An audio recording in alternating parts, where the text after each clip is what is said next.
Hello, नमस्कार प्यारे साथियों, स्वागत है आप सभी का एक बार पुनः हमारे यूट्यूब चैनल दृष्टि हिंदी पर। प्यारे साथियों, उत्तर प्रदेश पुलिस कांस्टेबल भर्ती परीक्षा 2024 जो निरस्त हो गई थी 18 फरवरी 2024 तक, उसका हम प्रथम शिफ्ट का हल करा दिए थे। जो 17 फरवरी का दोनों शिफ्ट हो गया था, 18 फरवरी का प्रथम हो गया था। आज हम द्वितीय पाली का जो हुआ था एग्जाम, उसका हम हिंदी और जीएस का सॉल्यूशन कराने चल रहे हैं। आप हमारे यूट्यूब चैनल पर नए हैं तो चैनल को सब्सक्राइब कर लें और बेल आइकन को प्रेस कर लें ताकि हमारी सारी वीडियो आप तक पहुंचती रहे। इसके बाद हम मानसिक अभिरुचि की जो घटना चक्र की प्रीवियस ईयर किताब है, उससे संबंधित सारे क्वेश्चन सॉल्व कराएंगे। और अगर आप हमारे टेलीग्राम चैनल से जुड़ना चाहते हैं तो लिंक डिस्क्रिप्शन बॉक्स में दिया है, आप वहाँ से भी जुड़ सकते हैं।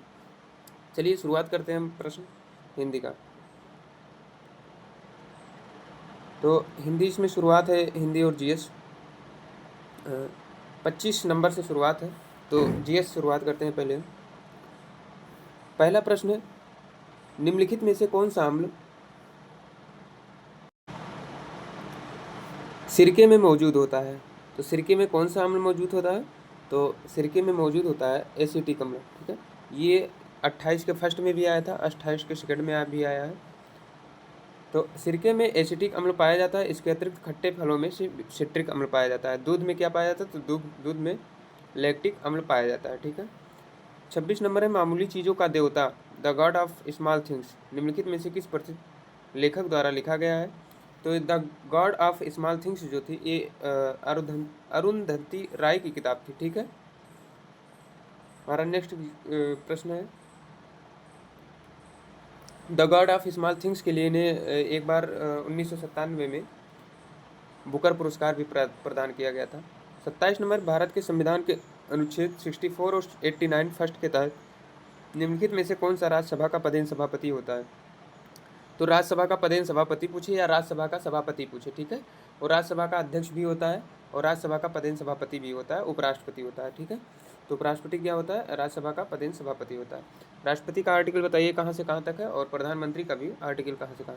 लोकसभा अध्यक्ष जो होता है, जो संयुक्त अधिवेशन होता है, तो 108 में संयुक्त अधिवेशन है और जिसकी अध्यक्षता कौन करता है? राष्ट्रपति, लोकसभा का अध्यक्ष करता है। किस आर्टिकल के तहत? तो 118 के तहत। बुलाता कौन है? तो राष्ट्रपति बुलाता है 108 के तहत, आर्टिकल 108 के तहत, और अध्यक्षता जो होती है वो लोकसभा अध्यक्ष करता है। ठीक है, प्रधानमंत्री की आर्टिकल क्या है? प्रधानमंत्री देखिए कार्यपालिका का प्रमुख होता है। ठीक है, और राष्ट्रपति जो होता है वो कार्यपालिका का नाम मात्र प्रमुख होता है। ठीक, चलिए हम नेक्स्ट प्रश्न पढ़ते हैं। 28 नंबर है, निम्नलिखित में से कौन सा दिन भारत में राष्ट्रीय युवा दिवस के रूप में मनाया जाता है? तो युवा दिवस क्या होता है? 12 जनवरी को राष्ट्रीय युवा दिवस मनाया जाता है। ठीक है, किसके जन्म दिवस पर? तो स्वामी विवेकानंद के जन्म दिवस पर राष्ट्रीय युवा दिवस मनाया जाता है। ठीक है, राष्ट्रीय युवा दिवस स्वामी विवेकानंद के जन्म दिवस 12 जनवरी को मनाया जाता है। 25 नवंबर को महिलाओं के खिलाफ हिंसा उन्मूलन एवं अंतर्राष्ट्रीय दिवस के रूप में मनाया जाता है।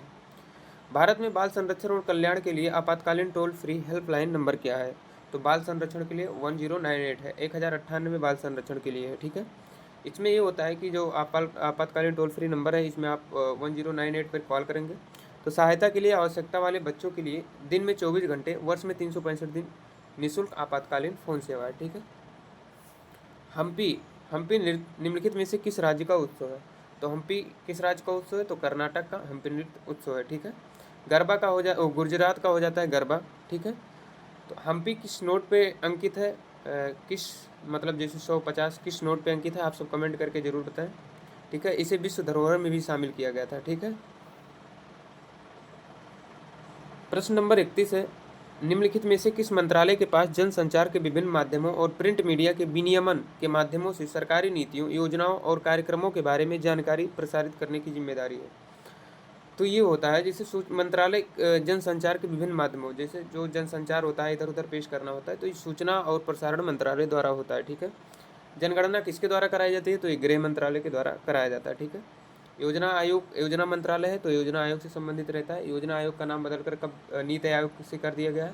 तो 2015 में, 2017 में इनका बदलकर नीति आयोग कर दिया गया है।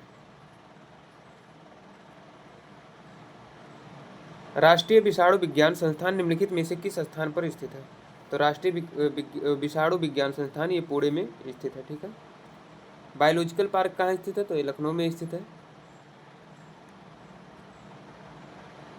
33 नंबर क्वेश्चन है, निम्नलिखित में से किस वायसराय ने ब्रिटिश शासन के दौरान बंगाल का विभाजन किया था? तो बंगाल विभाजन के समय कौन था? तो विभाजन के समय करजन था। और 1857 की क्रांति के समय कौन था? तो 1857 क्रांति के समय लॉर्ड कैनिंग था। ठीक है। और लॉर्ड इरविन कब था? तो इरविन समझौता जब हुआ था तो लॉर्ड इरविन था। ठीक है। प्रश्न नंबर 34 है, निम्नलिखित में से कौन उत्तर प्रदेश राज्य में सर्वोच्च रैंकिंग वाले पुलिस अधिकारी होते हैं? तो उत्तर प्रदेश राज्य वाले में सर्वोच्च रैंकिंग वाले पुलिस अधिकारी कौन होते हैं? तो डीजीपी जो होते हैं, पुलिस महानिदेशक, ये उत्तर प्रदेश राज्य में सर्वोच्च रैंकिंग वाले पुलिस अधिकारी होते हैं। ठीक है। 35 नंबर प्रश्न है, सरकार का वह खाता जो केवल चालू वित्तीय वर्ष से संबंधित है, इसमें क्या होता है? तो आउटपोस्ट बजट, कर बजट, पूंजीगत बजट, राजस्व बजट। तो सरकार का वह खाता जो केवल चालू वित्तीय वर्ष से संबंधित होता है वो राजस्व बजट कहलाता है। ठीक है। सरकार का वह खाता जो केवल चालू वित्तीय वर्ष से संबंधित होता है राजस्व बजट कहलाता है। सरकार का वह खाता जिसका संबंध सरकारी की संपत्ति तथा देनदारियों से होता है उसे पूंजीगत बजट कहते हैं। ठीक है। 36 नंबर है, मथुरा के पास मठ के एक मंदिर में किन शासकों की विशाल मूर्तियां प्रतिस्थापित की पाई गई हैं? तो ये कुषाण वंश के विशाल मूर्तियां प्रतिस्थापित पाई गई थी। प्रश्न नंबर 37 है, मोगांव गुफाएं जिन्हें हजारों बुद्धों की गुफाएं भी कहा जाता है, निम्नलिखित में से किस देश में स्थित है? तो ये चीन में स्थित है मोगांव गुफाएं। ठीक है। मोगांव गुफाएं जो है जिन्हें हजारों बौद्धों की गुफाएं भी कहा जाता है, चीन में स्थित है। इन गुफाओं को दुनहुआंग गुफाओं के नाम से भी जाना जाता है। यह 4वीं और 14वीं शताब्दी तथा बौद्ध कला के महान उपलब्धि की प्रतिनिधित्व करती है। 38 नंबर है, व्यावसायिक उपयोग के लिए सब्जियां, फूल और फल उगाना निम्नलिखित में से किस नाम से जाना जाता है? तो ये हार्टिकल्चर के नाम से जाना जाता है। पीसी कल्चर के नाम से क्या जाना जाता है? तो पीसी कल्चर में मधुमक्खी पालन होती है। सेरीकल्चर में क्या होता है? तो रेशम पालन होते हैं। और बीटी कल्चर में क्या होता है? तो अंगूर की खेती बीटी कल्चर में होती है। ठीक है। 39 नंबर है, निम्नलिखित में से भारत के किस बंदरगाह को अरब सागर की रानी कहा जाता है? तो किस बंदरगाह को कहा जाता है? तो कोच्चि बंदरगाह को अरब सागर की रानी कहा जाता है। तो सर्वाधिक बंदरगाह किस राज्य में स्थित है, इसे बताइएगा। तो तमिलनाडु में 3 बंदरगाह हैं जो सर्वाधिक है। भारत में कुल कितने बड़े बंदरगाह हैं? तो 13 बंदरगाह हैं। नहावा सेवा कहाँ पर स्थित है? ये सब आप सब कमेंट करके जरूर बताएं। ठीक है। और कोच्चि बंदरगाह का नाम ये जो जिसका नाम श्यामा प्रसाद मुखर्जी बंदरगाह हुआ है। ठीक है।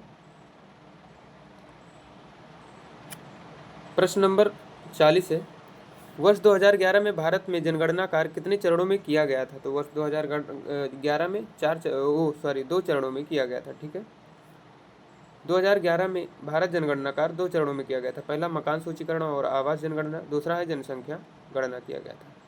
41 नंबर क्वेश्चन है, 2006 में संयुक्त राष्ट्र मानवाधिकार आयोग का नामकरण बदल दिया गया और इसका नाम बदलकर क्या कर दिया गया था? तो इसका नाम मानवाधिकार परिषद कर दिया गया था। संयुक्त राष्ट्र मानवाधिकार परिषद संयुक्त राष्ट्र का एक निकाय है। ठीक है। जिसका उद्देश्य विश्व में मानवाधिकारों को बढ़ावा देना और उनकी रक्षा करना है। इसमें कुल 47 सदस्य होते हैं। कुल कितने सदस्य होते हैं? 47 सदस्य। इसका मुख्यालय कहाँ है? जिनेवा स्विट्जरलैंड में है। इसकी स्थापना 15 मार्च 2006 को हुई थी। इसने संयुक्त राष्ट्र अंतर सरकारी निकाय के रूप में संयुक्त राष्ट्र मानवाधिकार आयोग का स्थान ग्रहण किया है। उत्तर प्रदेश में कुंभ मेला का उत्सव किन किन नदियों के संगम पर मनाया जाता है? तो यूपी में कुंभ मेला पूछ रहा है तो कहाँ कहाँ मनाया जाता है? तो गंगा, यमुना और पौराणिक सरस्वती, जिसे संगम कहते हैं। ठीक है। और कुल संगम मतलब कुंभ मेला कहाँ कहाँ लगता है? तो 4 जगह लगता है। जैसे नासिक में गोदावरी के किनारे लगता है, उज्जैन में क्षिप्रा नदी के किनारे लगता है, और यहाँ पर हरिद्वार में गंगा नदी के किनारे लगता है, और प्रयागराज में संगम के किनारे लगता है। ठीक है। प्रश्न नंबर 43 है, उत्तर प्रदेश वित्तीय निगम यूपीएफसी निम्नलिखित में से किसके विकास के लिए वित्तीय सहायता प्रदान करने की महत्वपूर्ण भूमिका निभाता है? तो उत्तर प्रदेश का जो वित्तीय निगम है जब वित्त से संबंधित है। ठीक है। और क्या पूछे, किसके विकास के लिए वित्तीय सहायता प्रदान करता है? तो उद्योग के लिए ये वित्तीय सहायता प्रदान करता है। ठीक। यह अधिनियम 1951 में आया था, इसे ध्यान रखिएगा।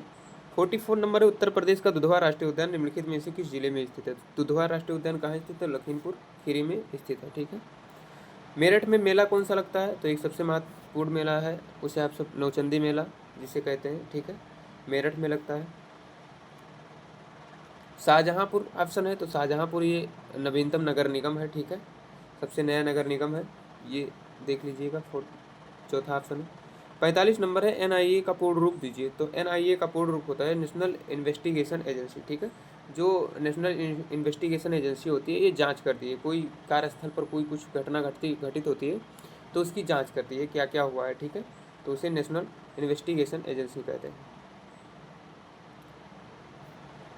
नेशनल इन्वेस्टिगेशन एजेंसी राष्ट्रीय अन्वेषण अभिकरण, इसका लक्ष्य सर्वोत्तम अंतर्राष्ट्रीय मानकों को संगत राष्ट्रीय स्तर पर आतंकवादी विरोधी और अन्य राष्ट्रीय सुरक्षा संबंधी जांच में उत्कृष्टता के मानक स्थापित करना होता है, ठीक है। 46 नंबर है, इजराइल हमास संघर्ष क्षेत्र से भारतीय नागरिकों को निकालने के लिए भारत द्वारा शुरू किए गए ऑपरेशन का नाम क्या है। तो जो इजराइल हमास के लिए शुरू किया गया था वो ऑपरेशन अजय नाम दिया गया था, ठीक है। इसे हाल ही में अक्टूबर 2023 में भारत के और किस पड़ोसी देश ने आर्थिक और प्रौद्योगिकी सहयोग समझौते की बातचीत फिर से शुरू कर दी है। तो ये श्रीलंका ने शुरू कर दी है, ठीक है।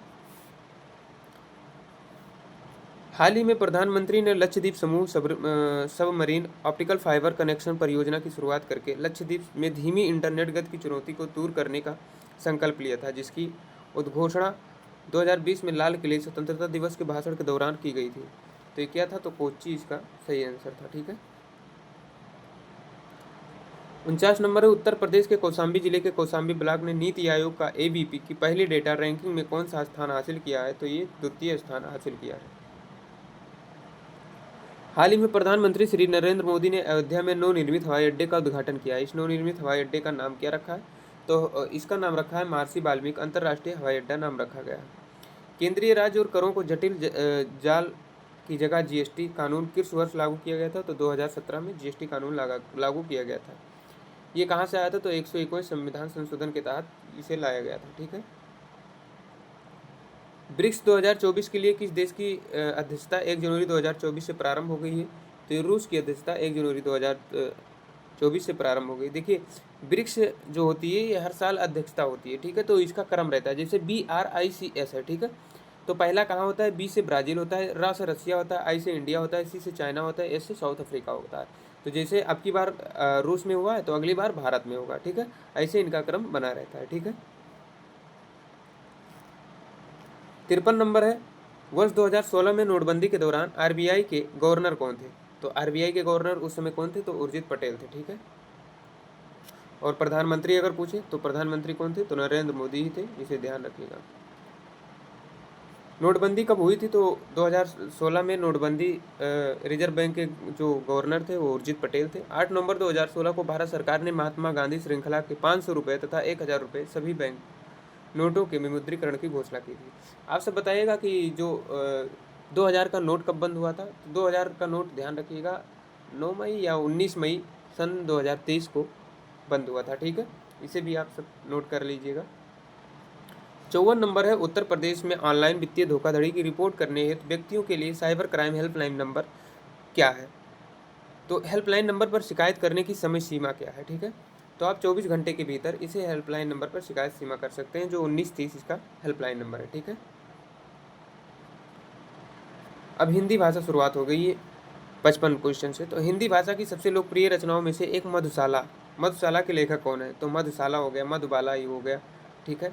जितने भी इनके रचना है हरिवंश राय बच्चन के रचना है, ठीक है। मधुशाला, मधुबाला और मधुकलश ये सब हरिवंश राय बच्चन के हैं। मैथिली शरण गुप्त की रचना क्या है। तो मैथिली शरण गुप्त की रचना है साकेत भारत भारती द्वापर, ठीक है। ऑप्शन सी है सूर्यकांत त्रिपाठी निराला। तो सूर्यकांत त्रिपाठी निराला की रचना क्या क्या होती है। तो अनामिका हो गई, परिमल हो गई, बेला हो गई, ये सब उनकी रचना है। माखनलाल चतुर्वेदी की क्या है। तो इनकी हिम करिटनी हो गई, वनवासी हो गई, ये सब माखनलाल चतुर्वेदी की है, ठीक है। 56 नंबर है, निम्नलिखित में से किस क्रिकेटर ने खेलों में उत्कृष्ट प्रदर्शन के लिए 2023 का अर्जुन पुरस्कार जीता है। तो 2023 का अर्जुन पुरस्कार इन्हें मोहम्मद शमी को मिला था, लेकिन अब ये पूछेगा नहीं, ठीक है। इससे संबंधित जिसे आईपीएल में अब की बार पर्पल कप और ये सब कप याद कर लीजिएगा, कौन जीता है कौन नहीं जीता है, ठीक है। तो ये सब जरूर याद कर लीजिएगा, क्योंकि आईपीएल से संबंधित अब की पूछेंगे, क्वेश्चन आएगा जरूर। 57 नंबर है, क्यात में निम्नलिखित में से किस देश की आधिकारिक मुद्रा है। तो क्यात जो है म्यांमार की मुद्रा है। म्यांमार की राजधानी क्या है। तो नापीता है। अफगानिस्तान की क्या है। तो काबुल है। श्रीलंका का क्या है, जयवर्धनेपुरे है। तुर्की का क्या है। तो अंकारा इसकी राजधानी है, ठीक है।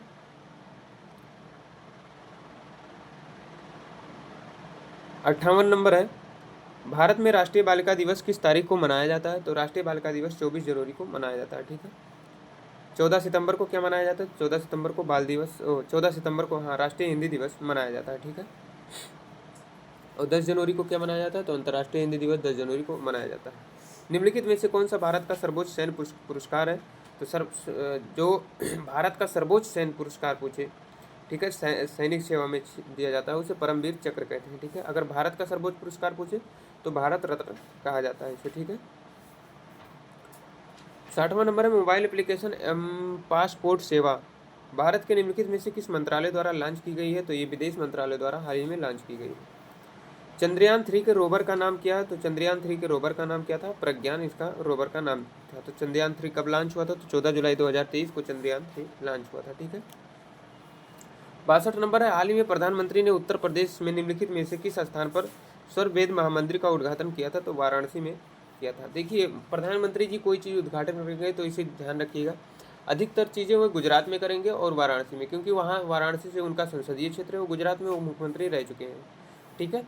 और गुजरात उनका क्षेत्र है, इसलिए अधिकतर चीज़ें वहीं पर करते हैं। प्रश्न नंबर 63 है, घूमने फिरने वाला साधु वाक्यांश के लिए शब्द निम्नलिखित में से कौन का होगा? तो घूमने फिरने वाला जो साधु होता है उसे परिव्राजक कहते हैं। घूमने फिरने वाला साधु के लिए एक शब्द होगा परिव्राजक। तपस्या करने वाला तपस्वी कहलाता है, योग करने वाला योगी, और श्रमण शब्द बौद्ध साधुओं भिक्षुओं के लिए प्रयोग किया जाता है, ठीक है। बौद्ध साधु को क्या कहते हैं? श्रमण कहते हैं। श्रुति सम भिन्नार्थक शब्द युग्म नियत और नियत का सही क्या होगा? तो नियत, एक नियत का अर्थ होता है मतलब जो निश्चित होता है, और नियत का अर्थ होता है इरादा। जैसे नियत जो छोटी की मात्रा होती है उसे निश्चित को कहते हैं, और जो बड़ी की होती है उसे क्या कहते हैं? इरादा कहते हैं। तो ऑप्शन डी इसका राइट आंसर हो जाएगा, ठीक है। 65 नंबर देखते हैं हम सब।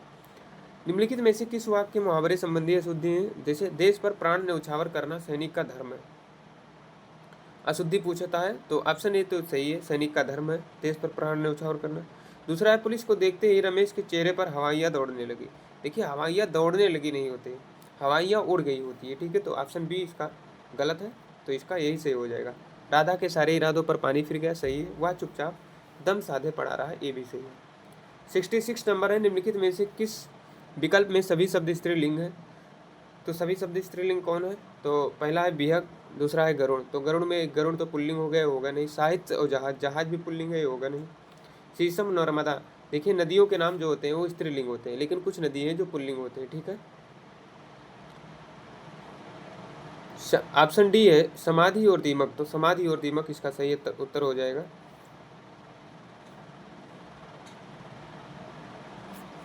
गुरु शब्द का बहुवचन शब्द क्या होगा? तो गुरु शब्द का बहुवचन क्या होगा? तो गुरुजन होगा। जैसे कवि का क्या होता है? तो कवि वृंद हो जाता है, ठीक है।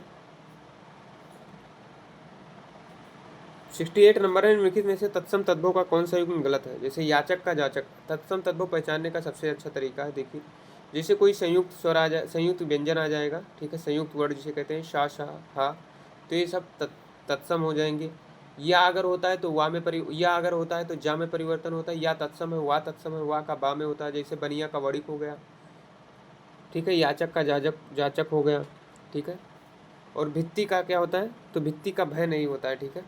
अक्षर का आखर होता है और घट का घड़ा होता है, तो ऑप्शन बी गलत है, ठीक है। भित्ति का जो होता है जिसका तद्भव भीत होता है, ठीक है, ना कि भय। 69 नंबर है, सेठ का तत्सम क्या होगा? तो सेठ का तत्सम होता है वो श्रेष्ठी होता है, श्रेष्ठ या श्रेष्ठी, ठीक है। तो इसे जरूर ध्यान रखिएगा। 70 नंबर प्रश्न है, निम्नलिखित में से सरस्वती शब्द का पर्यायवाची कौन सा नहीं है? तो सरस्वती का पर्यायवाची कौन कौन सा है? वागीश्वरी भी होता है, शारदा भी होता है, भारती भी होता है, कामनी इसका पर्यायवाची नहीं होता है, ठीक है। कामनी का अर्थ होता है सुंदर स्त्री। 71 नंबर है, निम्नलिखित में से कौन सा अव्ययी भाव समास का उदाहरण है? तो अव्ययी भाव समास का उदाहरण कौन सा होता है? तो जिसमें अव्यय लगा होता है वो अव्ययी भाव का होता है। तो इसमें भरपूर जो है ये अव्ययी भाव का उदाहरण है, ठीक है। 72 नंबर है, तू तुम तेरा आज हिंदी में कौन सा पुरुषवाचक सर्वनाम है? तो ये मध्यम पुरुषवाचक सर्वनाम है। जैसे पुरुष सर्वनाम के कुल कितने भेद होते हैं? तो सर्वनाम के कुल 6 भेद होते हैं, ठीक है। इसमें से एक होता है पुरुषवाचक, पुरुषवाचक के 3 भेद होते हैं, उत्तम मध्यम अन्य, ठीक है। तो उत्तम में आता है मैं है हम, और मध्यम में आता है तो तुम, अन्य में आता है आप या जो अन्य होते हैं, ठीक है।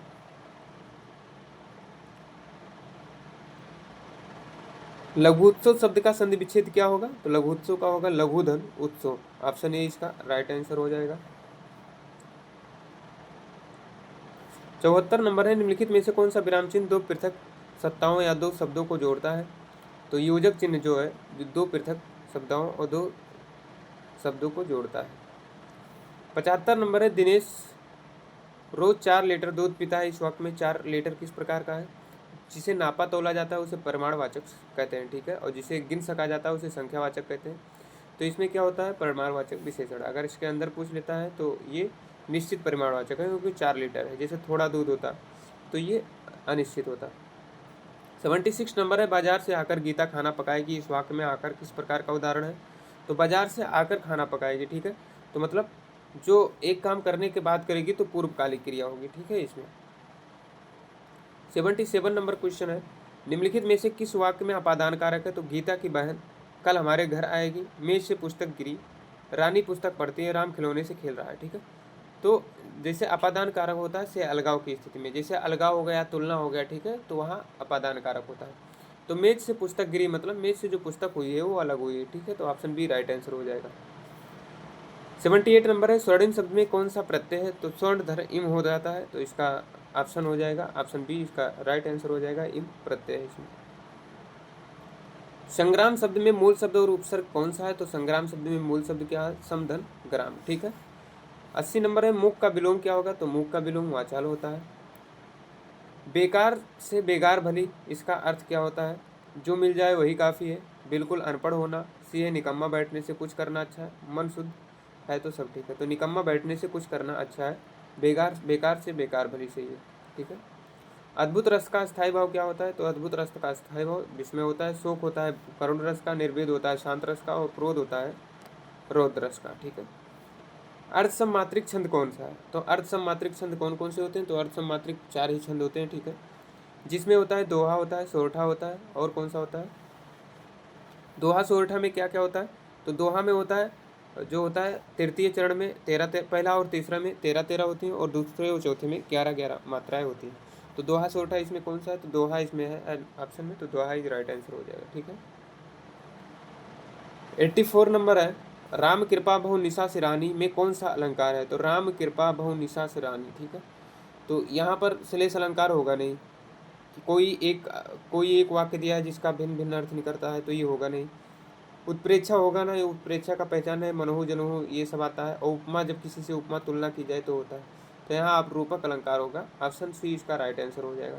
रूपक अलंकार का अर्थ जो होता है जहाँ उपमेय को उपमान के रूप में दिखाया जाता है, जहाँ उपमेय को ही उपमान मान लिया जाता है, ठीक है, वहाँ रूपक अलंकार होता है। जैसे राम कृपा बहु निशा सिरानी, जैसे राम कृपा जो सम निशा सिरानी के सम मतलब उसी के समान मान लिया जाए, तो उपमेय को, जैसे यहाँ पर उपमेय को उपमान ही मान लिया गया है, तो इसीलिए यहाँ रूपक अलंकार होता है। 85 नंबर है, अंक का अनेकार्थक शब्द कौन सा है? तो अंक का जो होता है, अंक मतलब संख्या होता है, अंक मतलब गोद भी होता है, ठीक है, अंक मतलब नाटक का अंक भी होता है, गिनती का अंक होता है, चिन्ह होता है, संख्या होता है, भाग होता है, इत्यादि सब होता है, ठीक है। 86 नंबर है, पिताजी तीर्थ यात्रा पर जाएंगे, वह किस काल का है? तो जाएंगे अभी पता नहीं है, ठीक है, तो ये भविष्य काल का दिखा रहा है, ठीक है, तो ये कौन सा होगा? सामान्य भविष्य काल का उदाहरण। 87 नंबर प्रश्न है, मुझसे पत्र लिखा गया, वाक्य में कौन सा वाच्य होगा? तो मुझसे लिखा गया, ठीक है, तो यहाँ क्या बता रहा है? मुझसे पत्र लिखा गया, तो मुझसे, मुझ क्या है? ये कर्मवाच्य, तो इसका प्रभाव कहाँ पड़ता है? कर्म पर पड़ता है, तो इसलिए यहाँ पर कर्मवाच्य होगा, ठीक है। जिसमें वाक्य में कर्म की प्रधानता का बोध हो वहाँ कर्मवाच्य होता है। 88 नंबर है, घाव पर नमक छिड़कना। ऑप्शन ए पुरानी बातें दोहराना, दुखी को अधिक दुखी करना, घाव पर नमक लगाना, किसी का मजाक उड़ाना। तो दुखी को अधिक दुखी करना ये होता है घाव पर नमक छिड़कना। 89 से 93 क्वेश्चन करते हैं, जो गद्यांश का प्रश्न दिया है, तो इसका गद्यांश एक उपयुक्त शीर्षक दीजिए। तो चलिए पहले पढ़ लेते हैं इसे। हंसी भीतरी आनंद का बाहरी चिन्ह है, जो जीवन की सबसे प्यारी और उत्तम वस्तु एक बार हंस लेना तथा शरीर को अच्छा रखने की अच्छी तरह दवा एक बार खिलखिला उठना है। पुराने लोग कहे गए हैं कि हंसो और पेट फुलाओ, हंसी कितने की कला है, कितने ही कला कौशाली भली है, जितनी ही अधिक आनंद से हंसोगे उतनी ही आयु बढ़ेगी। एक यूनानी विद्वान कहता है कि सदा अपने कर्मों पर झींकने वाला हर क्लेश बहुत कम जिया, पर प्रसन्न मन डेमाक्रिटस 109 वर्ष तक जिया। हंसी खुशी का ही नाम ही जीवन है, जो रोते हैं उनका जीवन व्यर्थ है। कवि कहता है जिंदगी में जिंदा दिली का नाम ही मुर्दा दिल खाक जिया करता है। मनुष्य के शरीर का वर्णन पर एक विलायती विद्वान ने पुस्तक लिखी है। उसमें वह कहता है कि उत्तम सुअवसर को हंसी उदास से उदास मनुष्य को चित्त को प्रफुल्लित कर देता है। आनंद एक ऐसा प्रबल इंजन है कि उससे शोक और दुख के दीवारों को ढहा जा सकता है। प्राण रक्षा के लिए सदा देशों में उत्तम से उत्तम उपाय मनुष्य को चित्त प्रसन्न रखना है। सुयोग वैद्य अपने रोगी के कानों में आनंद रूपी मंत्र सुनाता है। तो इसका उपयुक्त शीर्षक क्या होगा? तो इसका उपयुक्त शीर्षक होगा हंसी एक वरदान, क्योंकि हंसी के बारे में सब सारी चर्चा की गई है। 90 नंबर है हंसी भीतरी आनंद का बाहरी चिन्ह है, आशय से स्पष्ट है। तो मतलब इसका बताया गया था हंसी मान के आनंद का बाहरी प्रकट करता है। ठीक है। 91 है आनंद का प्रबल इंजन क्यों कहा गया है? क्योंकि आनंद को प्रबल इंजन इसलिए कहा गया था क्योंकि वह जीवन के शोक और दुख को दूर करता है। ठीक। 92 सुयोग वैद्य रोगी के लिए क्या करता है? तो सुयोग वैद्य रोगी के लिए रोगी की खराब जीवन शैली के प्रति उसका समाधान करता है। 93 नंबर है प्रफुल्लित शब्द में कौन सा उपसर्ग है? तो पर धन फुल्लित होता है। ठीक है, तो प्रा इसका उपसर्ग सही हो जाएगा। 94 नंबर है निम्नलिखित शब्दों में से कौन सा शब्द क्रिया विशेषण है? तो क्रिया विशेषण क्या है? तो क्रिया विशेषण होता है धीरे धीरे, ये रीतिवाचक क्रिया विशेषण है। ठीक है, तो ऑप्शन डी इसका राइट आंसर हो जाएगा। 95 नंबर है निम्नलिखित में से कृष्ण शब्द का पर्यायवाची कौन सा है? तो कृष्ण का पर्यायवाची होता है मुरारी। ऑप्शन डी भी इसका राइट आंसर हो जाएगा। मुरारी का अर्थ होता है मुरा नामक राक्षस को वध किए थे, इसलिए इनका मुरारी कहा गया था। श्रुति सम भिन्नार्थक शब्द पानी और पानी का अर्थ क्या होता है? ठीक है, तो पानी मतलब होता है जल और पानी मतलब होता है हाथ। ठीक है, तो इसका ऑप्शन डी राइट आंसर हो जाएगा। 97 है जो दूसरों पर संदेह करता है उसके लिए वाक्यांश के लिए एक शब्द होगा। तो उस संदेह करता है उसे शंकालु कहते हैं। जो ईर्ष्या करता है उसे ईर्ष्यालु कहते हैं। जो दया दिखाता है उसे दयालु कहते हैं। जो झगड़ा करता है उसे झगड़ालु कहते हैं। कामसूत्र निम्नलिखित में से किसकी रचना है? तो कामसूत्र वात्स्यायन की रचना है। ठीक है। 99 नंबर है निम्नलिखित में से संत कबीर की कृति कौन सी है? तो सर संत कबीर की कृति बीजक है। बीजक के 3 भाग हुए थे, साखी शबद रमैनी। ठीक है, ये सब 3 भाग हुए थे इनके। मैथिली भाषा का विकास प्रसिद्ध कवि कौन है? तो मैथिली भाषा के प्रसिद्ध कवि कौन है? तो विद्यापति जो है मैथिली भाषा के कवि हैं। और जायसी जो है, ये जायसी जो होते हैं इनकी क्या नाम है? खड़ी बोली के शायद कवि हैं। मैथिली भाषा के प्रसिद्ध कवि विद्यापति हैं, जिन्हें अभिनव जयदेव भी कहा जाता है। ठीक है, कीर्तिलता, कीर्ति पताका तथा विद्यापति पदावली इनकी चर्चित कृतियाँ हैं। तो चलिए आज के लिए इतना ही, मिलते हैं नेक्स्ट वीडियो में। तब तक के लिए जय हिंद। बने रहिए हमारे चैनल पे। अगर आप हमारे चैनल पे नए हैं तो चैनल को सब्सक्राइब जरूर करें। धन्यवाद।